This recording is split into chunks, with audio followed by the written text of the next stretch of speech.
This is my latest delivery from AliExpress. In a previous unbagging video, I mentioned there were a few more items that I was actually planning on ordering, but they were out of stock. And when I realized they were back in, I couldn't help myself but to make another order. So let's take a look inside and see what I got.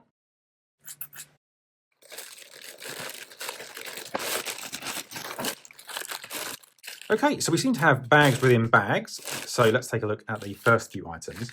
Now this one I'm pretty sure is the item I mentioned previously. So this, I believe, is another ozone generator. In the previous video, I mentioned I was looking for one with a glass tube. So let's take a look inside and see if that's what I've received this time. So here we can see we have the ozone generator, and this one is based on that little glass tube that I mentioned with this wound spring around it, which is really kind of interesting. So I'm looking forward to taking a closer look at that and seeing it operating. So if I manage, I'll do a little cut in here of this operating.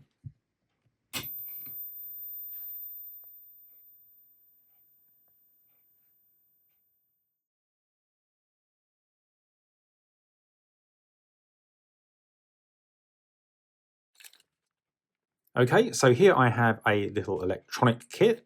Not sure exactly what this one is going to do. It's got a display here. I think this might be some kind of logic decoding kit. And so we're going to have a little look at that. But I think it's going to make a very interesting future project. Here are some banana plugs to some test clip leads. These are going to be super useful. So this will allow me to easily connect to some components. Just pop these in, and these little banana plugs will allow me to connect to a multimeter. And in here we have an IC, and this looks to be a 622 MOS. So this will be I believe it's a versatile interface adapter, and I thought that would be an interesting little chip to add to my 6502 breadboard project that you will have seen in a previous video. This is sort of following along with the Multimeter project, but not exactly the same. Of course, you can see it's wrapped up here in cling film, so we'll see how well that actually functions. I'll have to give that a test in a future video. Okay, so I have a little cutting mat here. Now, it's got a little bit bent up in postage, but I think it was only a 90p or something really ridiculous. I'll have a price on screen, but it gives me something to cut on rather than my blue soldering mat, which I've done some damage to with a craft knife. So this is a firm little board. I'm probably going to have to put it under something just to flatten it out a bit, but that'll be definitely useful in future. And here I've got myself another multimeter. So this is the usual multimeter I use. This is an 830 series. It's a bit of a generic one. It cost me, I think, about £4. And in some videos, you might have noticed this switch isn't working its best anymore. So I decided I was going to go ahead and order myself a replacement. Now this one's by Aneng, which I think is a reasonable brand of multimeters we see on YouTube and various other places. But this is basically their cheapest and most budget model. So it comes with some test probes. They look okay, quite sharp actually. And here is the multimeter. So it won't have a battery inside, but it's got a nice firm clicky dial here, so that's going to be good. And importantly, one of the beneficial features is this little beeper function. I find this super useful because it means that when you're checking continuity, you don't have to look at the meter, it just beeps at you. So that's one thing I wanted to make sure I had. So it's got an easy pull-off tab here to install a battery. So I'll see if I've got one and we can install that. Okay, so I've got this old zinc carbon Panasonic battery here. It's a 9-volt battery. So we'll see how it gets on with this as the source. Okay, so there we go. The multimeter looks like it's working reasonably well. No backlight on this. It's a very budget multimeter. I think this has only cost me a couple of pounds, which is pretty amazing, really. I think I'm getting the low battery icon here, but that's probably because this is, as I say, a old zinc carbon battery, which probably doesn't have a very good power rating. Okay, so these are quite plasticky leads. They're not silicon or anything. But again, this is a cheap meter. So see what's happening here. So that's on volt, so that's nothing there. So let's put it on some resistance. So let's see. It's pretty good. That looks like it's got basic functionality, and that's quite a loud beep, actually. That's a pretty good beep. If we were doing a Dave Jones test, obviously not very quick at all. but perfectly good for my uses, I think. So that's a pretty neat little thing, and it's probably going to replace my existing meter in future videos. Okay, so there's an exciting project here. This is a regulated power supply. So my previous power supply was one I built from a kit on AliExpress, and this is a regulated one. So I thought this would be an interesting little project to assemble. You'll see the chip here is actually poking out through the bag, and those pins are very bent there, so that's going to be interesting when we get to assembling this. But this should be an interesting little project, so something to look forward to in future as well. So this is a packet of 100 Microslide Switches. So this was just a bit of a random order for me. I don't actually have anything in mind. But these are these really tiny little switches. And I kind of thought they kind of reminded me of those little toggle switches that you get on things like an Altair. And so I thought maybe this might make an interesting little input switch for some kind of breadboard computer in future. So let's keep those in mind for future. Again, these were fairly cheap.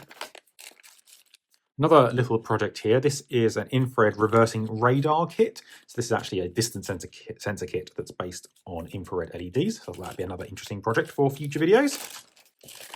We have a whole bag of banana plugs here. So these ones are ones where you can screw in the terminals. I thought that'd be handy to make up my own leads in future. Okay, so this is an interesting little DAC Decoder Module, audio digital to analog converter audio module for a Raspberry Pi or other type of microcontroller. So I don't have any particular project in mind for this, but I thought this would be a fun little thing to add to my order. More banana plugs. In this case, I've got some crocodile clips to banana leads. Again, super useful to have a variety of test leads. And so again, banana plugs on one end, so that means I should be able to plug them into my multimeter.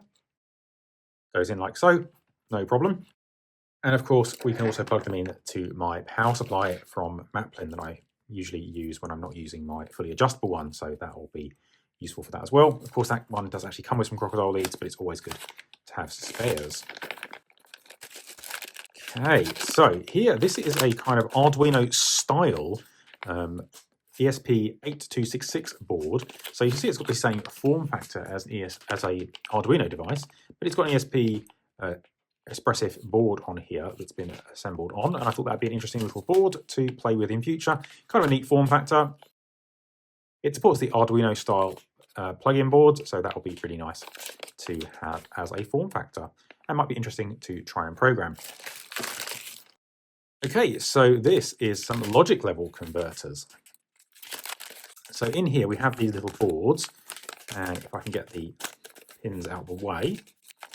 So this is a logic level converter, and we have a bunch of breakout pins for this, which means we can convert between 3.3 volt and 5 volt logic.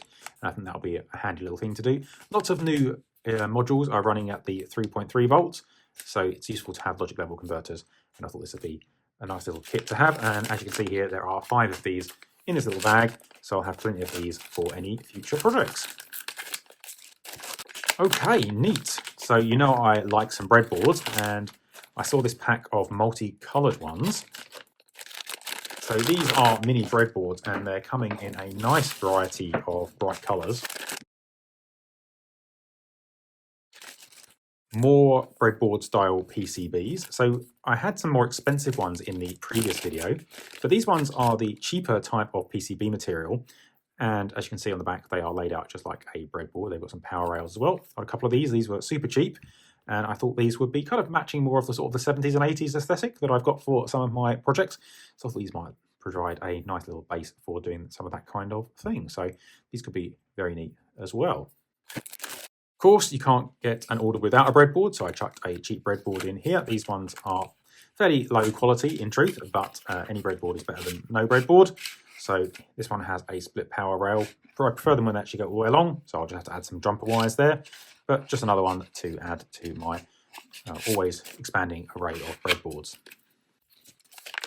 Okay, so this is an interesting little module. This is a digital voltmeter and ammeter, and so this will display the voltage and amps being processed through this little board. I thought this would be a neat little module. I think it only cost me £1 or so, so I thought it'd be a fun little thing to add to the order, and we'll test it out in a future video maybe.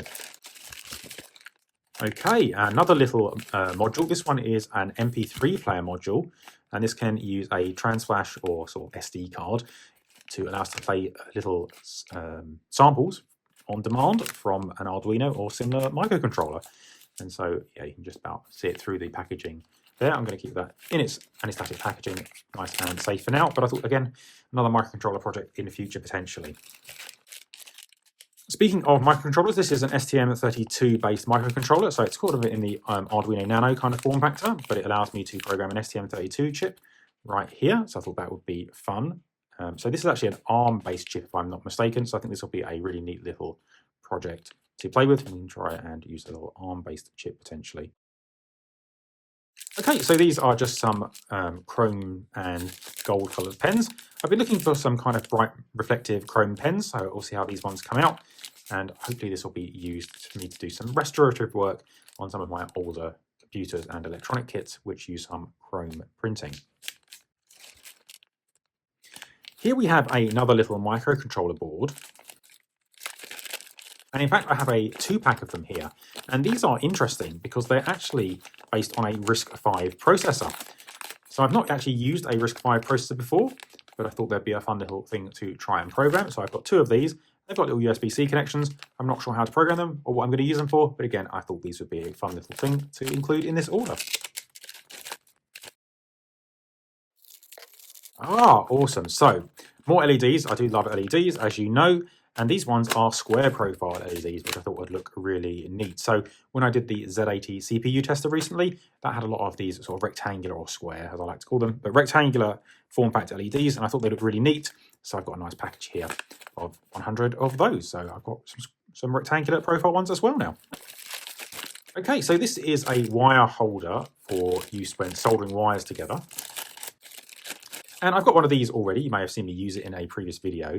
But what I thought I would actually use this for is I need something to hold up my Z80 CPU tester. So what I was thinking about doing is taking these springs out, and then this will provide a nice sort of lean back kind of feature to hold up the Z80 board. Nice little stand for me to display it next to my existing 6502 CPU tester board as well. So I thought those would be fun together.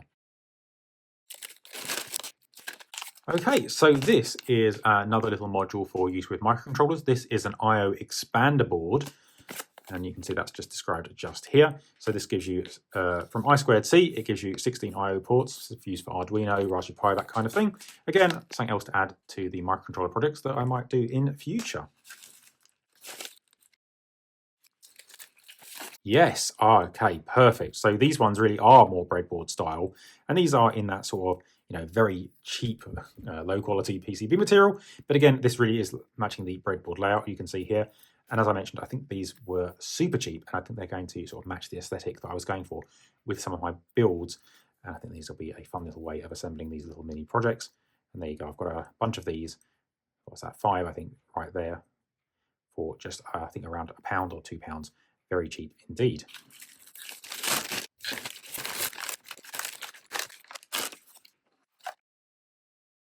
So as you've just seen, there are a lot of items in this particular package. And in fact, there are 26 different items in this order.